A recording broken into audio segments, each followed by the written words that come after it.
Ya empezamos a grabar. Bueno, esta ciudad que ven acá se llama Palmanova y está hecho por Vincenzo Scamozzi, como dice ahí, en el año 1593. A ver, vamos por partes. Yo ya les había explicado en el Renacimiento que muchos arquitectos se dedicaron a hacer ciudades ideales. Se dedicaron a hacer urbanismo a partir de una serie de premisas. Una de ellas era buscar que la ciudad sea higiénica, que sea ordenada, que, bueno, contenga de alguna manera los ataques enemigos que ya en ese momento conocían la pólvora, lo cual traía todo un trastorno, algo completamente distinto, algo que Europa no conocía. De todas estas ciudades renacentistas ideales, no se construyó ninguna. Todos quedaron en el diseño, salvo esta. Esta ciudad sí se construyó. Es la única ciudad ideal que se construyó. Obviamente está en Italia y tiene una particularidad respecto de las ciudades renacentistas. Si se fijan bien, no es una figura pura. Es perfecta porque tiene todos los lados iguales, pero no es pura, porque su perímetro es un eneágono, o sea, tiene 9 lados, no es par. Y su plaza principal es un hexágono, o sea, parte de dos figuras geométricas no consideradas puras por el Renacimiento. Eso es lo que tenía el manierismo. El manierismo aprendió a romper con ciertas reglas establecidas por los arquitectos renacentistas en virtud de lograr otro tipo de espacios. Y fundamentalmente lo que ellos buscaban era que estos espacios sean fluidos, sean dinámicos. Por supuesto que finitos, con algún límite final, pero dinámicos. ¿Qué significaba? Que si yo me paraba en el centro del espacio, no iba a comprender al espacio en general, que tenía necesariamente que recorrerlo para poder comprender todo el espacio. ¿Qué es lo que pasa con Palmanova? Palmanova, por empezar, tiene 3 calles principales. Las voy a ir marcando a las calles principales para que ustedes las vean. Esta es una calle principal, esta es otra calle principal y esta es la tercera calle principal. Y las 3 calles principales concuerdan en la plaza, pero fíjense que concuerdan por los lados de la plaza, no por los vértices. Luego tiene otras 3 calles, las voy a poner en otro color para que las vean, que es esta calle y esta calle. Fíjense, las 3 calles que están en azul son las calles de entrada, son las calles que van a las puertas de entrada. Las otras 3 dan a los bastiones. Pero básicamente lo que quisieron hacer es justamente que ninguna calle, o por lo menos todas las calles, no conduzcan a entradas, sino que conduzcan a distintos lugares. Y eso significaba que tenían que recorrer la ciudad para entenderla. Y otra cosa curiosa, ninguna plaza coincide con las calles principales. Entonces, si ven las plazas que están ubicadas acá, acá hay una plaza, acá hay otra, acá están las plazas, bueno, ninguna coincide con el espacio principal, como si coincidían, como era el caso de la ciudad de Sforcina que vimos en la clase de Renacimiento. Acá no coinciden. La idea era descubrirlas a las plazas, que las plazas aparezcan de repente como por sorpresa, que no sea un espacio que se anticipe a lo que yo voy a ir viendo a medida que voy recorriendo las calles principales. O sea, también estaba la idea del dinamismo a partir de la sorpresa que daban los distintos espacios que se iban dando en la medida que yo conocía recorriendo la ciudad. Después, por el resto, las premisas con respecto al barrido de los vientos, igual que en Esforcina, la higiene por intermedio del agua, igual que en Esforcina, la muralla perimetral que también protegía la ciudad, con el mismo concepto de Esforcina, preservándola de los ataques con la pólvora fundamentalmente. Esta ciudad sí se construyó. Vamos a ver imágenes de esta ciudad ya construida. Bueno, acá lo que quería mostrar, bueno, ahí tienen el eneágono, ahí están las 3 calles principales y el hexágono en verde, que es la plaza central, que no tiene nada que ver con una figura pura, y no tiene nada que ver con el perímetro, parte de un eneágono y termina en un hexágono. Perdón, bueno, no tengo, capaz que tenía imágenes de Palmanova, bueno, no las tengo, no importa. Vamos a pasar ahora a otro tema, que es el tema de las iglesias. Vamos por parte. Una de las cosas principales que había ocurrido en este periodo era el Concilio de Trento, o sea, la Reforma Protestante y luego la Contrarreforma Católica, el Concilio de Trento. ¿Qué pasó? Que la Reforma Protestante generó un cismo en la Iglesia, una grieta muy grande en la Iglesia, donde muchos fieles dejaron de pertenecer al catolicismo para irse, digamos, para irse al protestantismo. algunos al calvinismo, pero la mayoría al protestantismo. La Iglesia, en pos de recuperar a esos fieles, empezó a dictar una serie de normas que se oponían en parte a lo que pedía Lutero con el protestantismo. Por ejemplo, Lutero decía de que no había que rezarle a los santos, sino directamente a Dios. La Iglesia sostuvo que sí, que era necesario rezarle a los santos para que los santos intercedan ante Dios en el pedido que yo le haga. Eso se llaman los santos intercesores. Y así una serie de normas. Pero fundamentalmente empezó a normar las iglesias. Una de las cosas que tuvo el Concilio de Trento es crear normas para la construcción de las iglesias. Quiero aclararles que las normas no hablaban de cómo tenían que ser las iglesias, sino eran sugerencias. Por ejemplo, en el Concilio de Trento se dictaminó que dentro de las iglesias se va a rezar una misa, se va a hacer un oficio religioso. Entonces, para ello, le dijo a los arquitectos, necesitamos congregar gente para que escuche la misa. Entonces va a surgir, los nuevos diseños de iglesias que se llaman las iglesias longitudinales con cúpula, en donde en la nave central, que es esta nave que voy a dibujar acá, después vamos a hablar de la iglesia particularmente, en esta nave es donde se va a congregar la feligresía a escuchar la misa. Entonces, lo que hicieron fue partir de una iglesia renacentista, o sea, si yo esta iglesia la parto acá y le hago la esfera acá, le creo la esfera acá, la semisfera, voy a tener una iglesia renacentista, me tengo que olvidar del resto. Tengo una iglesia de planta central con cúpula renacentista, pero al prolongarle la nave longitudinal, la iglesia cambia el sentido y se transforma en una iglesia longitudinal con cúpula.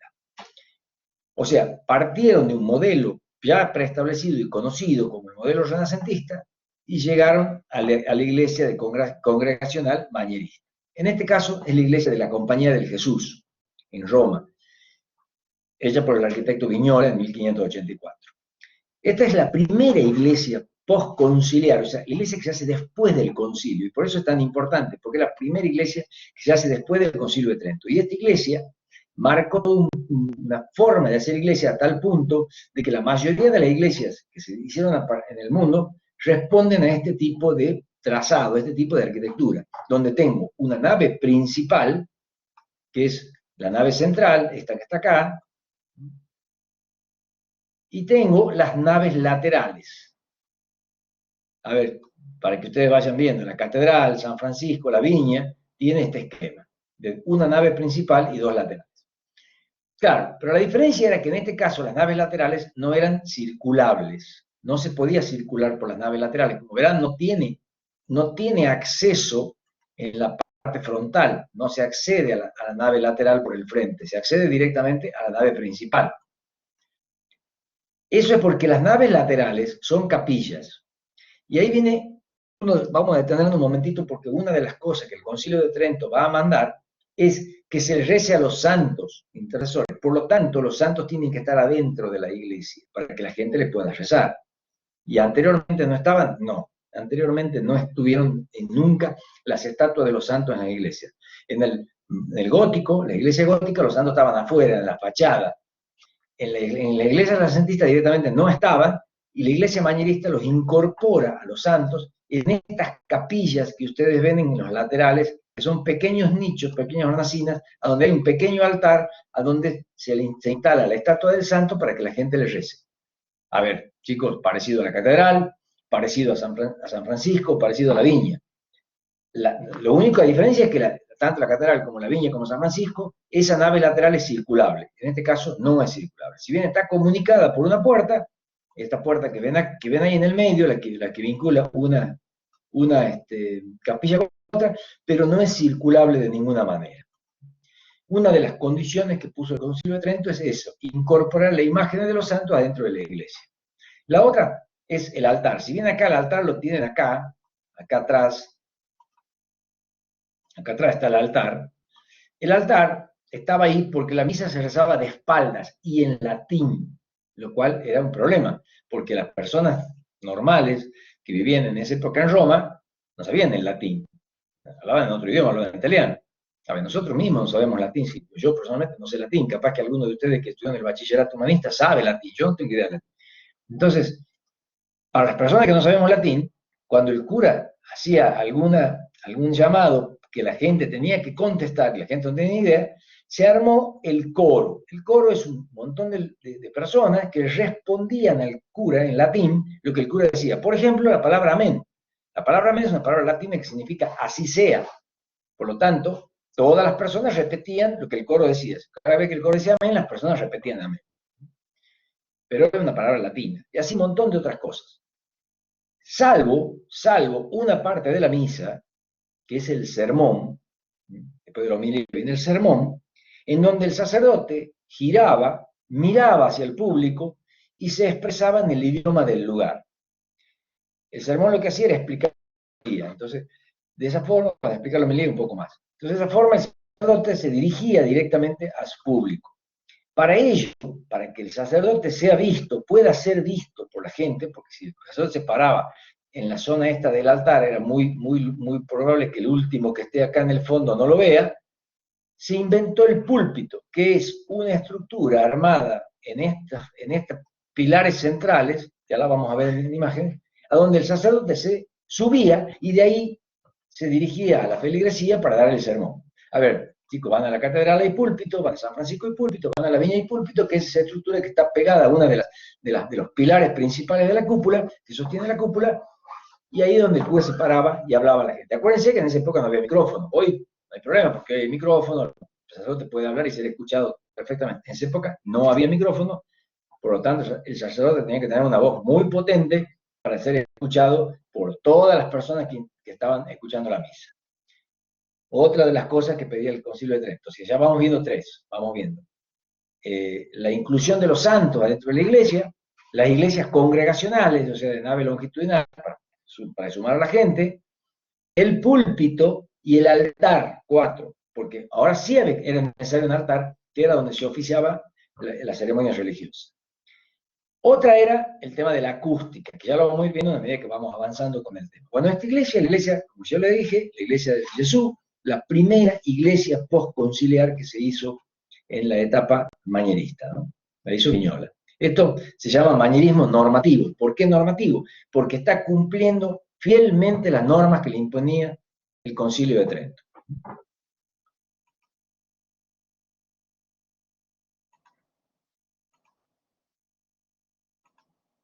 ¿Para qué pasa? Ahí está. Esa es la iglesia, ese es el frente de la iglesia. Ahora, fíjense una curiosidad. Vamos por partes. En primer lugar, parece que tiene 2 pisos. Y en realidad no tiene 2 pisos, tiene un solo piso. La iglesia tiene una sola nave principal que abarca todo este espacio. Y acá lateral están las naves laterales. Y entonces, ¿por qué hacer una iglesia que parezca de 2 pisos? Y ahí viene lo que hablábamos en la clase pasada acerca del contextualismo. El manierista, el arquitecto manierista, era contextual. Su arquitectura interpretaba el contexto. Quiere decir que hasta esta altura que está acá, esta altura, era la altura de las casas vecinas. O sea, el entorno, el contexto inmediato era de esa altura. El arquitecto respetó de alguna manera con estas cornisas de esa altura y luego elevó la parte superior para tapar la cúpula como si fuese otro piso. O sea, simuló tener 2 pisos cuando en realidad es uno solo. Eso es muy manierista, eso es dual. ¿En qué sentido? Que yo veo una construcción de 2 pisos, pero en realidad adentro tiene una. Y también forma parte de lo que hablamos en la clase pasada, de que la iglesia, perdón, la fachada de los edificios era una pantalla que representaba la ciudad, que digamos que era de la ciudad, no del edificio. ¿Se acuerdan? Yo les pregunté, ¿la fachada de un edificio de quién es? ¿De la ciudad o del edificio? De la ciudad. Bueno, esta fachada es de la ciudad, porque no refleja lo que tiene dentro del edificio, es una pantalla. A su vez, es tanto la dualidad que fíjense lo que pasa, por ejemplo, en este pórtico. En este pórtico que tenemos acá, fíjense lo que pasa en este pórtico. Tengo, por empezar, una estructura en arco, que es la primera estructura que yo veo, que es la estructura esta que voy a marcar, esta en arco. Luego tengo una estructura en tímpano triangular, o sea, tengo una estructura que tiene toda la parte clásica romana y otra estructura que tiene parte de la arquitectura clásica griega. Ahora, ¿cuál de los dos es el que vale? Los dos.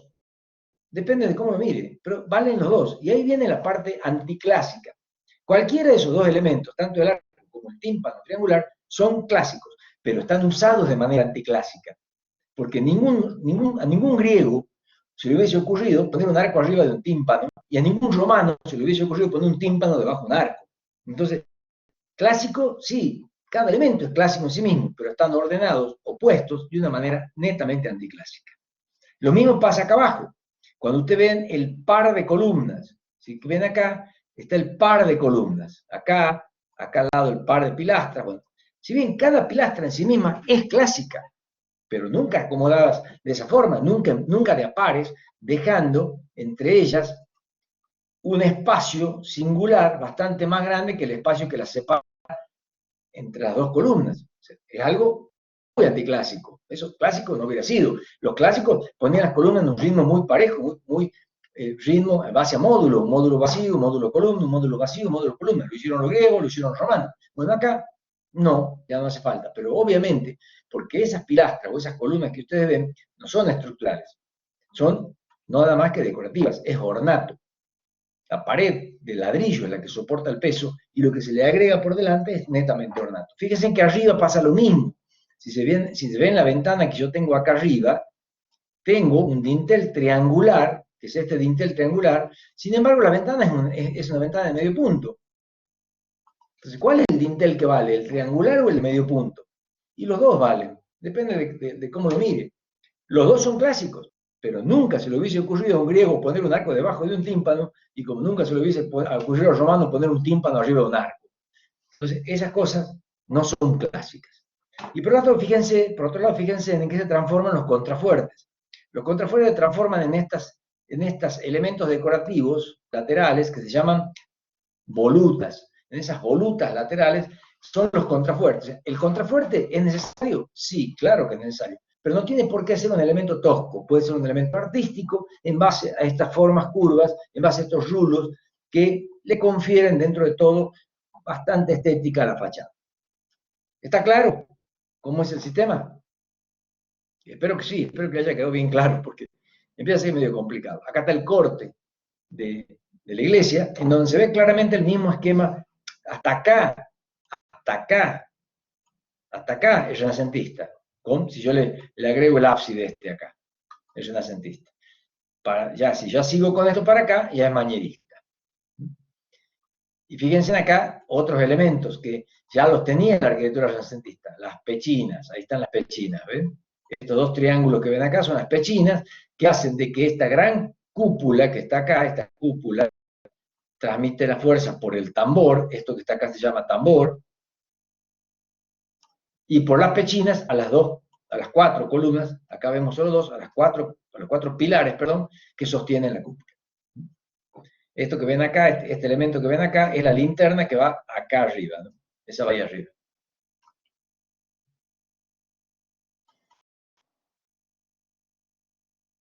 Otro de los temas era de que, en este caso, ya se usaba el cielo raso, o sea, lo que ustedes ven acá, esto no es estructural, esto es una parte del cielo raso. Bueno, esta parte era una bóveda de cañón que cuando el sacerdote hablaba subido al púlpito que estaba por acá, la voz, primero, repercutía en la cúpula, acelerándose y saliéndose en forma disparada por la bóveda de cañón para que la última persona que estaba acá escuche perfectamente lo que decía el sacerdote, ¿no? O sea, como que el sistema de rebote de la voz, del sonido, amplificaba la voz para que rápidamente se distribuya hacia el fondo y la última persona escuche lo que estaba diciendo el sacerdote.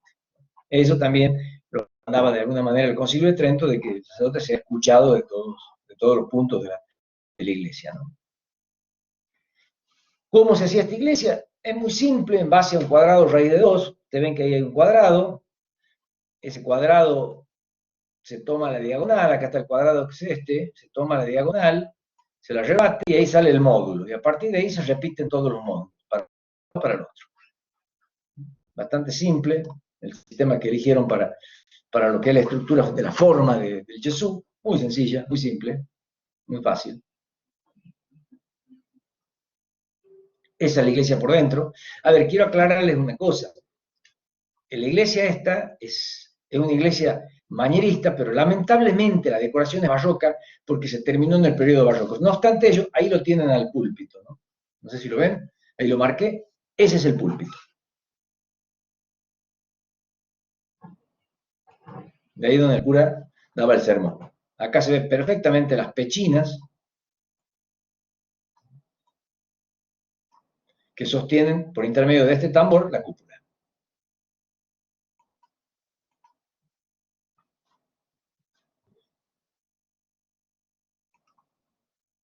Miren lo que es, ahí están las 4 pechinas y el tambor y la cúpula. Acá lo que inventaron, que ya venía un poco de la edad del Renacimiento, pero en este periodo lo van a poner en manifiesto, es una manera de revestir las paredes con un material nuevo que se llamaba estuco. Lo que no podían hacer ellos era revestirlo en mármol, porque era muy caro. Revestir todo una iglesia en mármol era extremadamente caro. Pero sí pudieron hacerlo en base a una mezcla de yeso con aceite de lino secado al calor. O sea, lo que hacían ellos era preparaban el yeso con aceite de lino en vez de con agua. El yeso con agua ustedes saben que reacciona de inmediato, casi prácticamente no te da tiempo de trabajo. Pero con aceite, el aceite demora en fraguar. El aceite, no se olviden que todos los aceites, en la gran mayoría de su composición, es agua. Entonces el aceite demora un poco en fraguar, lo cual permite al yesero tener un tiempo más de trabajo, y luego con una llana en calor, una llana en caliente, con elementos en calor, le pasaban rápido para que se evapore rápido el agua o el aceite y se seque el yeso, y eso lo endurecía de una manera bastante fuerte, mucho más fuerte que el yeso que nosotros conocemos, y se llama estuco. Y también permitió el estuco pintar estas pinturas que ustedes ven acá expresadas en las pechinas, que se llaman frescos, que, claro, ya lo había hecho. ¿Se acuerdan que yo les mostré la última cena de Leonardo? Leonardo ya lo había hecho sobre una pared, pero Leonardo lo hizo sobre yeso. ¿Y qué pasa? Que el yeso le chupó el pigmento. Entonces la pared, si bien con el tiempo se fue degradando, fue perdiendo color. Eso ya lo sabían algunos arquitectos, algunos pintores de la época, sobre todo, ya vamos a hablar del caso de Miguel Ángel Buonarroti, que lo que hacía era darle color al yeso. O sea, si él tenía que pintar un cielo, le incorporaba a la mezcla de yeso un color celeste. Entonces hacía de que cuando él pintara el color celeste del cielo, el yeso no se chupara el pigmento y quedara más tiempo durable en la obra en el tiempo. Bueno, eso es un invento que es de este periodo. Pero la mayoría de lo que ustedes ven acá, de todo esto que ven acá, es estuco. O sea, es yeso endurecido al calor y luego pintado, ¿no? Otra de las iglesias, San Giorgio Maggiore, hecha por Andrea Palladio. Bueno, a ver, vamos a detenernos un poco. Yo siempre trato de explicarles un poquito para que ustedes entiendan algo. Andrea Palladio está considerado uno de los mejores arquitectos de la historia, uno de los más grandes arquitectos que dio la historia. En este caso, en la iglesia de San Giorgio Maggiore de Venecia, que tiene algo que ver con el Redentor, pero es distinta. Acá cambian algunos conceptos. Si bien es una iglesia longitudinal con cúpula, pero fíjense en que las naves laterales ya se puede circular. Sin embargo, los altares de los santos, pero ya es circulable la nave lateral. Si bien no tiene acceso, ¿cómo? ¿Cómo? Perdón. Si bien no tiene acceso desde el exterior a la nave lateral, pero ya son circulables. Por otro lado, aparece este elemento acá atrás, esta terminación, este remate, que es acá, en este lugar, a donde van a instalar el coro, medio escondido detrás de esta pantalla de columnas para que la gente que está escuchando la misa, y también alejado, no vea de dónde salen esas voces que le responden al sacerdote y daría la sensación de que le están respondiendo los ángeles. Más o menos así, esa era la idea, darle cierto misticismo al acto religioso, ¿no? Al oficio religioso. Y bueno, luego esto, si bien responde al Concilio de Trento, no responde tanto, ya hay algunas variantes, con lo cual esto se llama manierismo destructivo. Es un manierismo que no siguió la norma de los santos, pero ya es circulable en la nave lateral. Si bien no tiene acceso, ¿cómo? ¿Cómo? Perdón. Si bien no tiene acceso desde el exterior a la nave lateral, pero ya son circulables.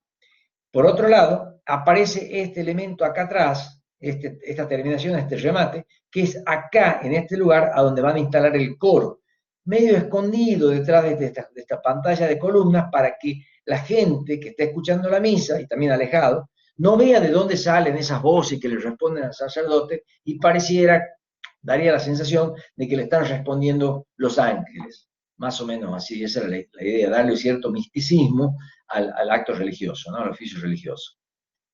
Y bueno, luego esto, si bien responde al Concilio de Trento, no responde tanto, ya hay algunas variantes, con lo cual esto se llama manierismo destructivo. Es un manierismo que no siguió la norma de lo que le mandaba el Concilio de Trento, ¿no? Y Palladio estaba dentro de ese manierismo, en esa búsqueda de un manierismo completamente distinto, ¿no?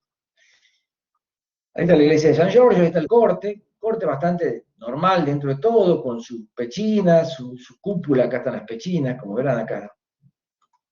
Ahí están las pechinas, las dos pechinas que soportan el tambor y la cúpula, la nave longitudinal, y acá es donde está ahí atrás.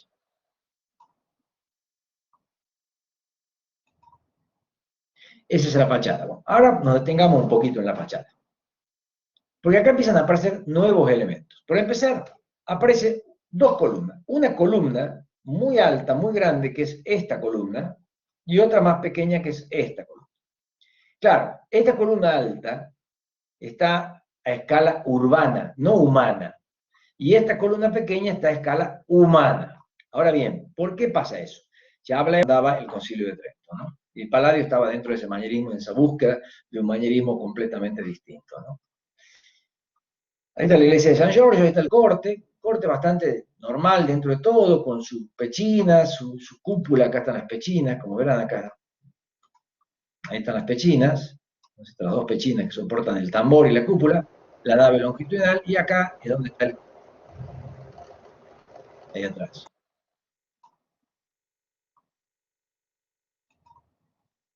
Esa es la fachada. Bueno, ahora nos detengamos un poquito en la fachada. Porque acá empiezan a aparecer nuevos elementos. Por empezar, aparece dos columnas. Una columna muy alta, muy grande, que es esta columna, y otra más pequeña, que es esta columna. Claro, esta columna alta está a escala urbana, no humana. Y esta columna pequeña está a escala humana. Ahora bien, ¿por qué pasa eso? Ya habíamos hablado en la clase pasada de que el manierismo va a descubrir esto de la escala urbana, que los edificios que están en las ciudades no están a escala humana, están a escala urbana, están a escala de la ciudad. Para poder referirse a esa escala, inventaron el orden gigante. Esto que ven acá, esta columna que ven acá, se llama columna de orden gigante. ¿Por qué? Porque abarca prácticamente dos niveles, cuando en realidad la iglesia tiene uno. De nuevo, volvemos al caso del Jesús. Esta iglesia parece tener dos niveles, pero tiene uno en realidad. Y acá hay otra gran variedad. El superponer dos frentes. Hay un frente acá a escala urbana, que es este frente, y hay otro frente a escala humana superpuesto por acá. ¿Lo ven? Hay dos frentes, uno puesto encima del otro. O sea, como si yo tuviera un frente acá y vengo con otro frente y se lo subo. Habíamos hablado en la clase pasada de que el manierismo va a descubrir esto de la escala urbana, que los edificios que están en las ciudades no están a escala humana, están a escala urbana, están a escala de la ciudad. Para poder referirse a esa escala, inventaron el orden gigante. Esto que ven acá, esta columna que ven acá, se llama columna de orden gigante. ¿Por qué? Porque abarca prácticamente dos niveles, cuando en realidad la iglesia tiene uno. De nuevo, volvemos al caso del Jesús. Esta iglesia parece tener dos niveles, pero tiene uno en realidad. Y acá hay otra gran variedad. El superponer dos frentes. Hay un frente acá a escala urbana, que es este frente, y hay otro frente a escala humana superpuesto por acá. ¿Lo ven? Hay dos frentes, uno puesto encima del otro. O sea, como si yo tuviera un frente acá y vengo con otro frente y se lo superpongo de acá de frente. Y están manifestadas las dos escalas, la escala urbana y la escala humana. ¿Y cuál es el que vale? Y depende de la distancia a la que lo veo. Si yo estoy muy lejos, probablemente me cuente más el frente a escala urbana. Y cuando me acerco, voy a descubrir que hay un frente a escala humana.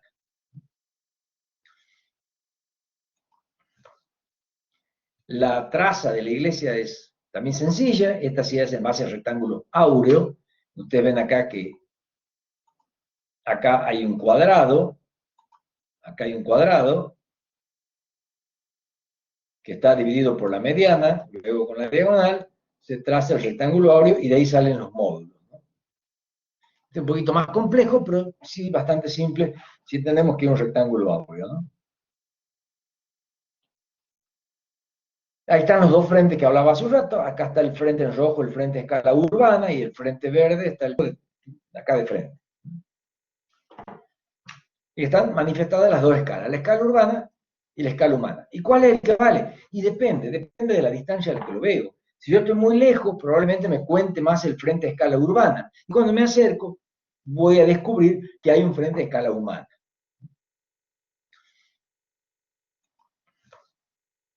La traza de la iglesia es también sencilla. Esta sí es en base al rectángulo áureo. Ustedes ven acá que acá hay un cuadrado. Acá hay un cuadrado que está dividido por la mediana, luego con la diagonal, se traza el rectángulo áureo y de ahí salen los módulos, ¿no? Este es un poquito más complejo, pero sí bastante simple si entendemos que es un rectángulo áureo, ¿no?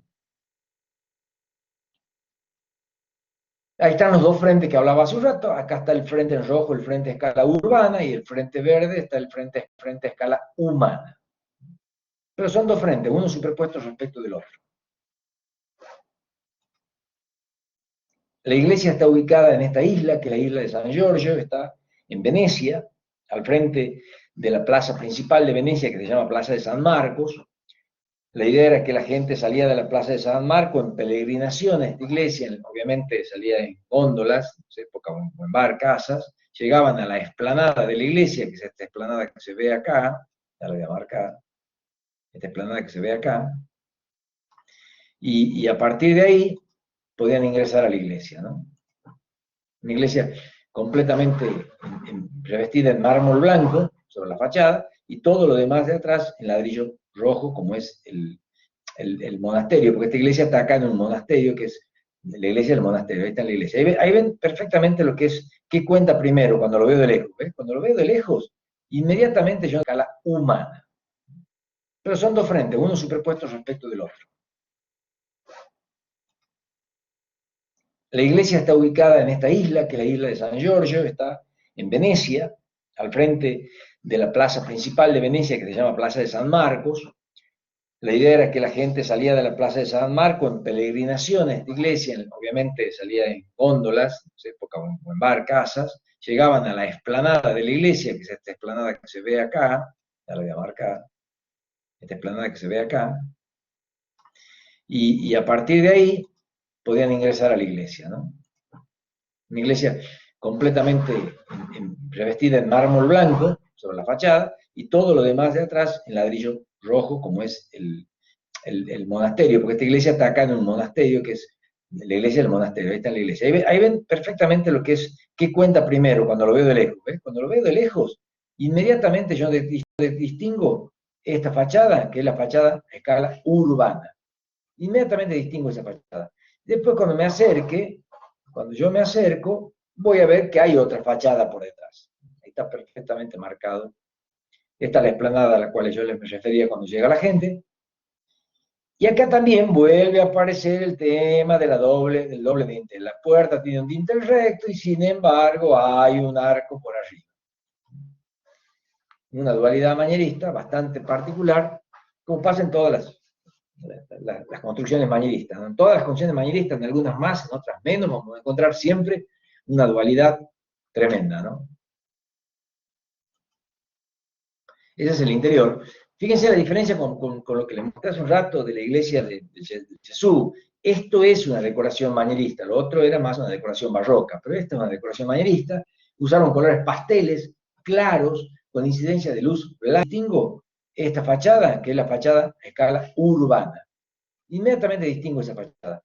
Después cuando yo me acerco, voy a ver que hay otra fachada por detrás. Ahí está perfectamente marcado. Esta es la explanada a la cual yo les me refería cuando llega la gente. Y acá también vuelve a aparecer el tema del doble dintel. La puerta tiene un dintel recto y sin embargo hay un arco por arriba. Una dualidad manierista bastante particular, como pasa en todas las construcciones manieristas, ¿no? En todas las construcciones manieristas, en algunas más, en otras menos, vamos a encontrar siempre una dualidad tremenda, ¿no? Ese es el interior. Fíjense la diferencia con lo que les mostré hace un rato de la iglesia de Jesús. Esto es una decoración manierista, lo otro era más una decoración barroca, pero esta es una decoración manierista. Usaron colores pasteles, claros, con incidencia de luz blanca, ya no de color, pero los espacios eran muy luminosos y muy claros, ¿no? Esa era la idea. La idea era de dinamismo, porque voy a volver un poco hacia la planta para contarles eso que estábamos hablando. O sea, si yo veo la planta de la iglesia, yo no me imagino que parado acá en el centro pueda entender toda la iglesia. No, tengo que empezar a recorrerla primero, recorrer la nave lateral, ver qué pasa acá, ver qué pasa en el coro. O sea, no hay forma de que yo me parado en el centro reconozca rápidamente todo el espacio de la iglesia. Y eso es lo que me está pasando acá cuando veo el interior de la iglesia. Ahora vuelvo hacia el interior. Es lo que pasa acá, en el interior, porque yo no puedo saber qué hay acá a los costados. Yo no, sí, intuyo de que algo hay por acá, pero no sé qué hay. Tengo que ir a recorrerlo, tengo que ir a verlo, ¿no? Bueno, esa es un poco la idea de la iglesia, de las iglesias manieristas, como en este caso. La iglesia es ya no de color, pero los espacios eran muy luminosos y muy claros, ¿no? Esa era la idea. La idea era de dinamismo, porque voy a volver un poco hacia la planta para contarles eso que estábamos hablando. O sea, si yo veo la planta de la iglesia, yo no me imagino que parado acá en el centro pueda entender toda la iglesia. No, tengo que empezar a recorrerla primero, recorrer la nave lateral, ver qué pasa acá, ver qué pasa en el coro. O sea, no hay forma de que yo me parado en el centro reconozca rápidamente todo el espacio de la iglesia. Y eso es lo que me está pasando acá cuando veo el interior de la iglesia. Ahora vuelvo hacia el interior. Es lo que pasa acá, en el interior, porque yo no puedo saber qué hay acá a los costados. Yo no, sí, intuyo de que algo hay por acá, pero no sé qué hay. Tengo que ir a recorrerlo, tengo que ir a verlo, ¿no? Bueno, esa es un poco la idea de la iglesia, de las iglesias manieristas, como en este caso, la iglesia de San Giorgio Maggiore de Andrea Palladio. Miren lo que es el interior. Bueno, bien, acá atrás, allá al fondo, ahí atrás estaría el coro, que no se lo ve, no se lo logra distinguir qué hay ahí atrás. Está bastante tapadito para que no se lo distinga mucho. Fíjense en la incidencia lumínica de la cúpula, muy fuerte, es como una gran linterna realmente, un gran efecto de luz. Ahí están las pechinas. Ven que las pechinas en este caso no están pintadas ni trabajadas, porque esto así era la arquitectura manierista, no era como la barroca que mostré hace un rato, que era más trabajada. Esta es una arquitectura mucho más simple, ¿no? Colores muy pasteles y muy claros. Ahí está la cúpula, ahí están las cuatro pechinas que sostienen el tambor, un pequeño tambor, y luego la cúpula y el fondo la linterna. Lo que está ahí arriba es la linterna, que es la entrada de luz. Sin embargo, por el tambor también ingresa luz, también tiene ventanas de ingreso de luz.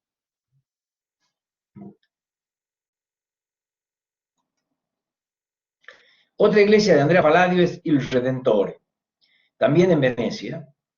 Bueno, esta iglesia dicen que se hizo porque en conmemoración a la terminación de la peste negra que hubo en Venecia. Venecia, bueno, fue invadida por la peste negra. Venecia, para que ustedes sepan, comercializaba mucho con lo que sería Asia, con los países árabes. Y bueno, de ahí vino, obviamente, de ahí vino la peste negra, que la transmiten las ratas. Venecia tuvo una peste muy fuerte de peste negra, y cuando terminó la peste hicieron esta iglesia en honor al Redentor, ¿no? Cristo Redentor. Una iglesia también, hecha por Palladio, también el manierismo destructivo. Fíjense que acá las cosas cambian, acá, si bien no hay una circulación en la nave lateral, acá sí están cerradas las naves laterales, tienen sus capillas, pero no hay circulación como San Giorgio, tiene su nave principal perfectamente marcada, la nave a donde se reúne la gente, tiene su altar y tiene el coro por detrás de esta pantalla de columnas que está acá. Y después dos dependencias que son la sacristía a ambos lados de la entrada esta del coro, ¿no? O sea, es una iglesia bastante particular desde el punto de vista también manierista y desde el punto de vista del dinamismo, porque también es una iglesia muy parecida en cuanto al dinamismo de la iglesia que acabamos de ver, que era San Giorgio Maggiore. Muy parecida, es una iglesia que hay que recorrerla para entenderla. Pero esta iglesia tiene una particularidad, es esta iglesia. Yo me atrevería a que ustedes cuenten cuántos frentes superpuso Palladio para hacer la fachada de esta iglesia. A ver, yo los dejo ahí pensando, ustedes díganme cuántos frentes superpuso. A ver si pueden contarlos.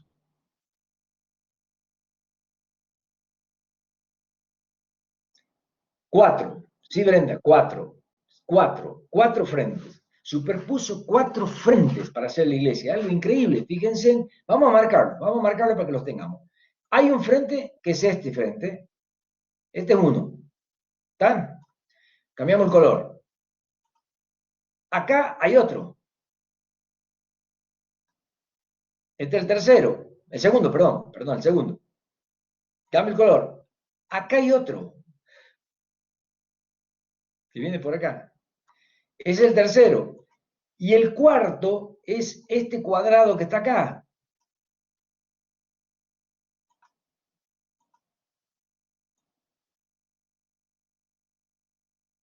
4 frentes superpuso el señor Andrea Palladio para hacer el frente de la Iglesia del Redentor. O sea, fíjense lo interesante que es cómo de repente se puede trabajar un frente, superponiendo pantallas en realidad, porque lo que son estos son pantallas, o sea, lo que pasa por adentro no tiene nada que ver con estas fachadas. Ya lo vimos en San Giorgio Maggiore y acá pasa exactamente lo mismo.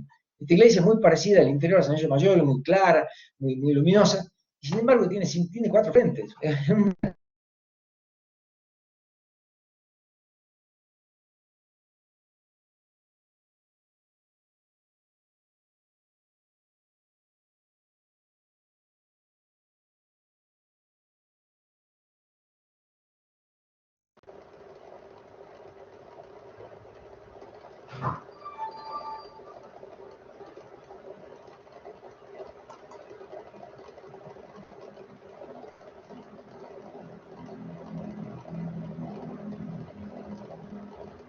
Guillo,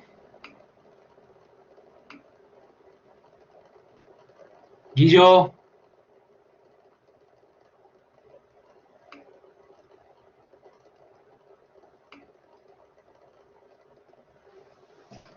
Beto, Guillermo. se acaba de Ahí está, desconectar el audio, parece que se se te cayó. desconectó, me parece. No se escuchaba nada. No, se desconectó, Guillermo, se desconectó. Ahí Ahí está. parece que inicia de vuelta. Chicos, sepan esperar.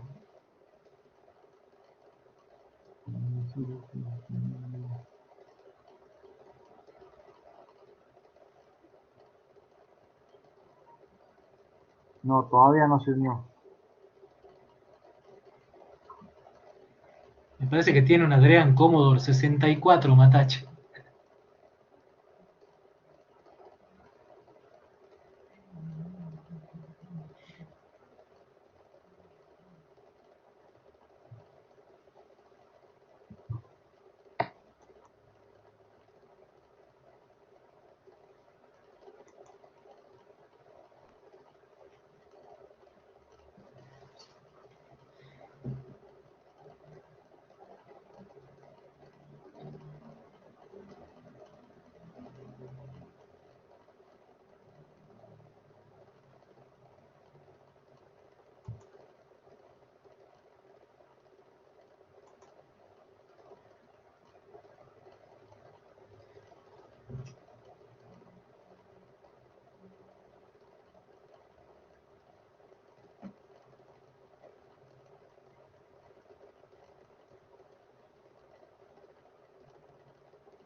Beto, ahí acaban de mandar un mensaje, Guillo. Chicos, vamos a dar un Sí. descanso de 5 o 10 minutos